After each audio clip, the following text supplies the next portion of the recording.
Hola, mi nombre es Paola Abreu y hoy les voy a hablar sobre la contabilidad, su significado, historia, tipos, bases, estados financieros, instrumentos, metodología y objetivos.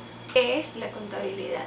La contabilidad es una disciplina que se encarga de estudiar, medir y analizar el patrimonio y la situación financiera de una empresa u organización, con el fin de facilitar la toma de decisiones en el seno de la misma y el control externo, presentando la información previamente registrada de manera sistemática y útil para las distintas partes interesadas. La finalidad de la contabilidad es suministrar información en un momento dado de los resultados obtenidos durante un periodo de tiempo que resulta de utilidad para la toma de decisiones. La contabilidad es quizás el elemento más importante en toda empresa o negocio, por cuanto permite conocer la realidad económica y financiera de la empresa, su evolución, sus tendencias y lo que se puede esperar de ella.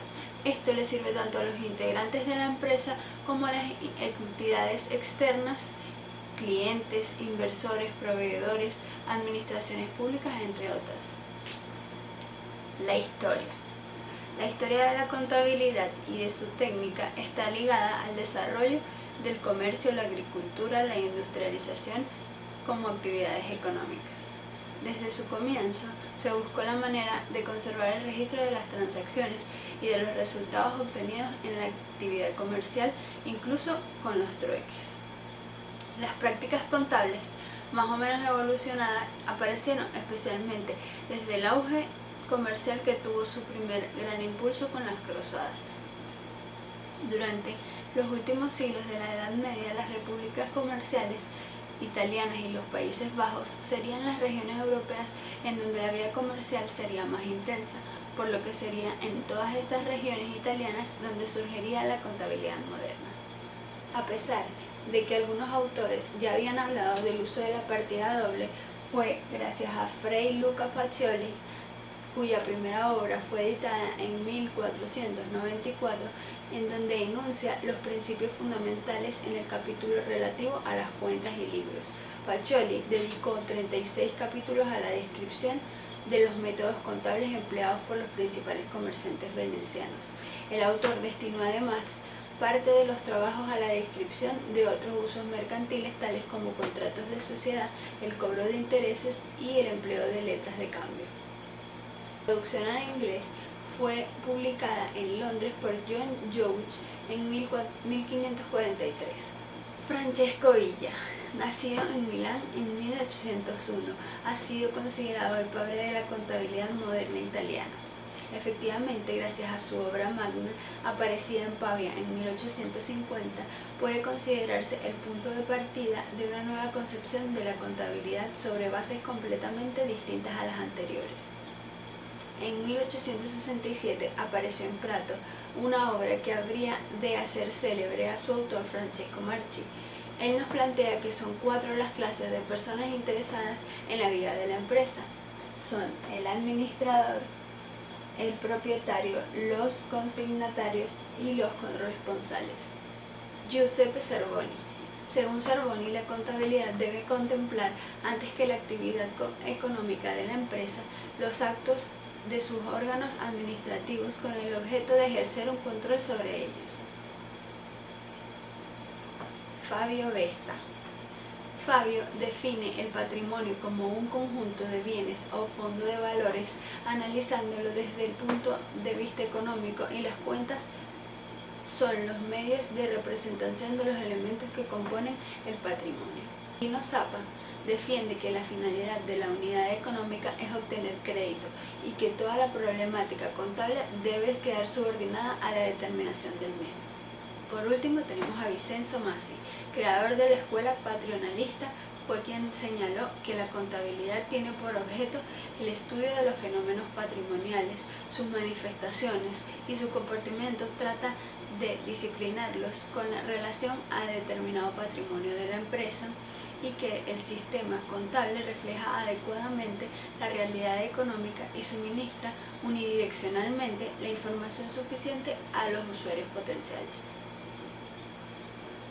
Tipos. Los tipos de contabilidad son contabilidad financiera, administrativa, fiscal, de costes y de gestión. La contabilidad financiera. Este tipo de contabilidad registra la información relacionada con el estado financiero de la compañía, tal y como su nombre lo indica, sobre todo destinada a los gerentes y socios de la empresa. La contabilidad administrativa está muy enfocada a los aspectos administrativos de la empresa y se emplea sobre todo para valorar el cumplimiento de los objetivos establecidos y cómo mejorar la estrategia implementada. Muy útil también para hacer previsiones y planificar las acciones y recursos a emplear. La contabilidad fiscal se emplea para registrar y preparar los informes relacionados con las declaraciones de impuestos a la hacienda pública y pago de impuestos. La contabilidad de costes está más bien enfocada a empresas de carácter industrial, donde deben hacer un análisis minucioso de los costes unitarios de producción, su venta y en general del proceso productivo para analizar la compañía. La contabilidad de gestión posee una visión más amplia de la empresa para poder tomar decisiones. Suelen ofrecer información sobre cortos periodos de tiempo para analizar y decidir. Las bases de la contabilidad son activo, pasivo, ingresos, egresos y patrimonio neto.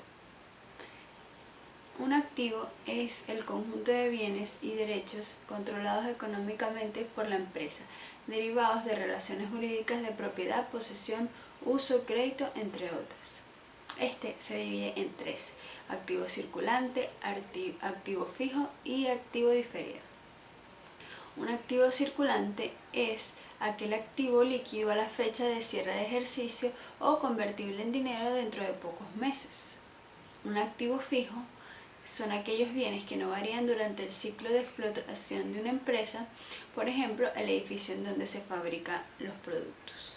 Y activo diferido es gastos pagos por anticipado, sobre los cuales se tiene el derecho de recibir algún servicio aprovechable tanto en el mismo tiempo de ejercicio como posteriormente. Pasivo. El pasivo está formado por obligaciones hacia terceros, originadas por la asunción de responsabilidades jurídicas de dar, hacer o consentir. Este se divide en pasivo corriente y pasivo no corriente.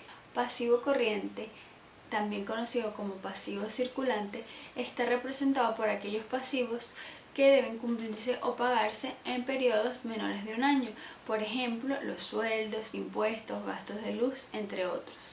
Pasivo no corriente son los pasivos fijos, que están formados por aquellas obligaciones o pagos que deben cumplirse o pagarse en plazos mayores a un año. Dentro de los pasivos no corrientes encontramos los préstamos a largo plazo, las hipotecas, entre otras cosas. Patrimonio neto. El patrimonio neto es el valor total de una empresa una vez descontadas las deudas, es decir, es la diferencia entre el activo y el pasivo. Por lo tanto, se puede decir que es un concepto de carácter diferencial. Por esta misma razón, las cuentas que integran el patrimonio neto son referidas como cuentas diferenciales. Egresos. Los egresos son salidas o las partidas de descargo, significan la salida de dinero de las arcas de una empresa u organización, incluyendo los gastos y las inversiones. El gasto es aquella partida contable que aumenta las pérdidas o disminuye el beneficio y siempre supone un desembolso financiero. Las inversiones y los costos, por su parte, también suponen una salida de dinero, pero sin embargo se trata de desembolsos que se concretan con la esperanza de que se traduzcan en ingresos. Los ingresos son incrementos en el patrimonio neto de la empresa durante el ejercicio, ya sea en forma de entradas o aumentos de valor de los activos o de disminución de los pasivos, siempre que no tengan su origen en aportaciones monetarias de los socios o propietarios. Estados financieros. Los estados financieros son cuenta de resultados, estados de cambio de patrimonio, estados de flujo de efectivo, memoria y balance general. El balance general, también conocido como balance de situación, es un estado financiero que refleja en un momento determinado la información económica y financiera de una empresa, separada en tres masas patrimoniales: activo, pasivo y patrimonio neto. La actualización del balance general es obligatoria como mínima una vez al año. cuenta de resultados o cuenta de pérdidas y ganancias. Esta cuenta recoge los ingresos y gastos que ha tenido una empresa durante un periodo de tiempo. Nos indica cómo los ingresos se forman en beneficios según le vamos restando los gastos. Nos ayuda a tener una visión rápida de las cuales han sido los gastos más importantes de la empresa. De esta manera podemos ver dónde sería más fácil recortar para ahorrar costes innecesarios. Estados de cambio o de patrimonio neto. Este documento contable refleja los movimientos en las partidas que forman parte del patrimonio neto, aumentando las posibilidades de información financiera. Estado de flujos de efectivo. Este informa sobre el origen y la utilización de las corrientes de efectivo y sus equivalentes. Refleja los cobros y pagos realizados por la empresa en ese año. Se pretende con ello dar una amplia información sobre el origen del efectivo y el uso de ese efectivo a lo largo del ejercicio. Memoria. Sirve para ampliar la información contenida en los demás estados financieros. La función de este estado contable es la de contemplar, ampliar, comentar y realizar aclaraciones sobre el resto de documentos que se integran en las cuentas anuales. Instrumentos financieros. En los instrumentos tenemos los libros contables. Los libros contables son documentos que soportan y reflejan los hechos con transparencia en la realidad económica de la empresa a lo largo de un periodo de tiempo.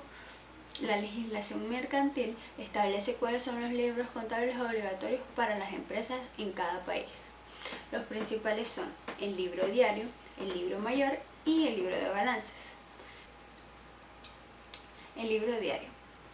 El libro diario es uno de los principales libros contables, donde se recogen por orden cronológico todas las operaciones de la actividad económica empresarial, según se van produciendo en el tiempo. La anotación de un hecho económico en el libro se denomina asiento. Los asientos, por definición, deben estar cuadrados, lo que significa que la suma de las cantidades anotadas en un asiento en el debe han de ser iguales a las cantidades anotadas en el haber de ese mismo asiento. Libro mayor. El libro mayor recoge la información ya incluida en el libro diario, pero reordenada por cuentas. En él se recogen para cada cuenta, de acuerdo con el principio de partida doble, todos los cargos y abonos realizados en las mismas y es más fácil de llevar. El libro de balances. Este refleja la situación del patrimonio de la empresa en una fecha determinada. Los balances se crean cuando hemos pasado las cantidades de las cuentas de los asientos al libro mayor. Metodología. Fray Luca Pacioli fue quien inventa el método de partida doble, que es el responsable de que la contabilidad sea como la conocemos hoy en día. El sistema de partida doble consiste en que cada hecho contable se ha de producir al menos un cargo en una cuenta y un abono en otra, y la suma de los cargos debe ser igual a la suma de los abonos efectuados. En otras palabras, todos los recursos que existen en una empresa son el resultado de la aplicación de recursos que tuvieron una fuente definida. La partida doble como técnica contable obedece a los siguientes criterios: correspondencia, reciprocidad, equivalencia, consistencia y confrontabilidad. La correspondencia es quien recibe es deudor y quien entrega es acreedor. Reciprocidad nos dice que no hay deudor sin acreedor y viceversa. La equivalencia nos dice todo valor que ingresa debe ser igual al valor que sale. Consistencia. Todo valor que ingresa por una cuenta debe salir por la misma cuenta. Confrontabilidad. Las pérdidas se debitan y las ganancias se acreditan. Es importante destacar los objetivos fundamentales de la contabilidad, que nos ayudan a interpretar el pasado para tomar decisiones en la empresa y satisfacer la demanda de información de grupos de interés distintos.